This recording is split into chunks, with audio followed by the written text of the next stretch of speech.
Niektóre gatunki amazonek uważane są za najlepszych naśladowców. Bywają uparte, lubią dominować, ale jeśli nie popełnimy błędów wychowawczych, będą wspaniałymi kompanami. Aleksandretty są dobrymi naśladowcami, ale lubią chodzić własnymi drogami. Nie są przytulankami. A ich dzioby bywają niszczycielskie. Nie liczmy, że nierozłączki będą naśladować dźwięki, ale zrekompensują nam to radosnym zachowaniem i przywiązaniem do opiekunów. Barwinki dawniej były niedoceniane, obecnie stały się hitem wśród ptaków do towarzystwa. Nawet trzymane w parach, pozostają w zażyłych relacjach z opiekunami. Ary są przyjazne, łagodne i bardzo inteligentne. To świetny wybór dla dzieci, pomimo obaw przed ich wielkimi dziobami. Papuszki faliste to najpowszechniejsze i najłatwiej dostępne papugi. Wychowane przez ludzi samce są świetnymi naśladowcami. Jak się masz? Brawo, brawo, Agnieszka Radwańska. To, że są tanie, wcale nie oznacza, że możemy traktować je gorzej niż inne gatunki papug. Afrykanki, choć nie największe, mają usposobienie dużych papug. Wchodzą w bardzo bliskie relacje z opiekunami.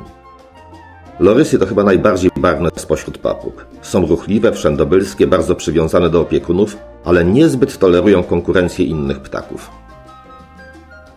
Rudosterki, jak wszystkie konury, są ruchliwe i skore do zabawy. Nieźle naśladują dźwięki, ale nie wolno dopuścić, by stały się zbyt hałaśliwe. Mnichy, jako ptaki do towarzystwa, z każdym rokiem zyskują na popularności. Mają świetny charakter, choć źle wychowane, mogą stać się hałaśliwe. Kakadu to pieszczochy i showmeni. Uwielbiają być w centrum zainteresowania, ale lubią też dominować. Nimfy to popularne, powszechnie dostępne i mało wymagające papugi. To dobry wybór dla osób bez doświadczenia. Barwnice są niezależne i charakterne. Samce są zwykle bardziej przyjazne. Modrolotki, czyli papugi kozie, są dość ciche, bardzo ruchliwe, przywiązują się do opiekunów, ale raczej nie oczekujmy, że będą naśladowały dźwięki. Wróbliczki to miniaturowe papuszki z charakterem. To, że są małe, nie oznacza wcale, że możemy poświęcać im mniej czasu. Żako słyną ze zdolności naśladowczych. Bardzo związują się z opiekunem, ale wymagają od niego poświęceń. Źle znoszą wszelkie zmiany i bywają humorzaste.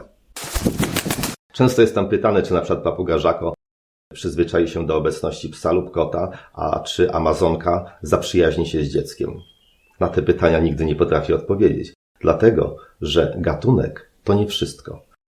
Ogromne, a chyba w tym przypadku najbardziej istotne znaczenie ma sposób wychowania papugi, sposób prowadzenia jej w rodzinie, w jaki sposób przyzwyczaimy ją do obcowania z domownikami. Jeżeli papuga jest niewłaściwie wychowana, jeżeli trafiła do nas jako papuga z drugiej ręki, związana już wcześniej z innym opiekunem, swoje przyzwyczajenia już może mieć ten ptak zupełnie inne od oczekiwań, które wobec niego artykułujemy, to wtedy taki ptak może być naprawdę ogromną porażką. Owszem, każdy gatunek ma swoje pewne określone cechy, które go charakteryzują, ale tak jak urządzenie mechaniczne, które zawsze będzie działało w określonych warunkach jednakowo, to jeśli chodzi o ptaki, to, w jaki sposób one będą funkcjonować w rodzinie, zależy głównie nie od gatunku, ale od tego, jak przebiegało jego dotychczasowe życie, jak został wychowany, jak został ukształtowany. Jeżeli mamy do czynienia z ptakiem, który dopiero co opuścił budkę lęgową, czy został wykarmiony przez człowieka, podkreślam zawsze w sposób prawidłowy, możemy oczekiwać, że jeżeli będziemy z nim postępowali w określony sposób, to wychowamy go na osobnika, takiego, jakiego chcemy. Ale jeśli nie mamy doświadczenia, ale trafił do nas taki, który już jest po jakichś przejściach, w jakiś sposób niewłaściwie go wychowano, popełniono błędy, to oczekiwania nasze mogą znacznie rozmijać się z tym, co będzie w naszych przyszłych relacjach z ptakiem. Wielokrotnie zdarzało się, że doradzałem określony gatunek, ale osoby, którym doradzałem, kupowały potem papugę danego gatunku, ale na przykład po przejściach, w niewłaściwym wieku, z niewłaściwej hodowli i ich oczekiwania rozbijały się z rzeczywistością.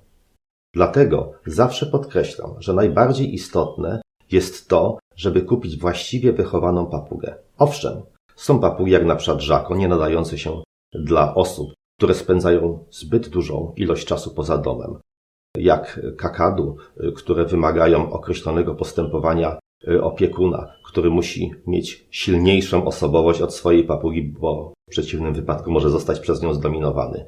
Ale zawsze, podkreślam zawsze, podstawowe znaczenie ma wybór odpowiednio wychowanego ptaka. Dlatego jeżeli chcemy, aby na resztę życia posiadać w domu pupila, który spełni wszystkie nasze oczekiwania, należy dołożyć wszelkich możliwych starań, by wybrać ptaka właściwie wychowanego, pochodzącego z odpowiedniej hodowli, co do którego mamy pewność, że jeżeli nie popełnimy żadnych rażących błędów, będziemy mieli przyjaciela na długie, długie lata, na całe nasze życie.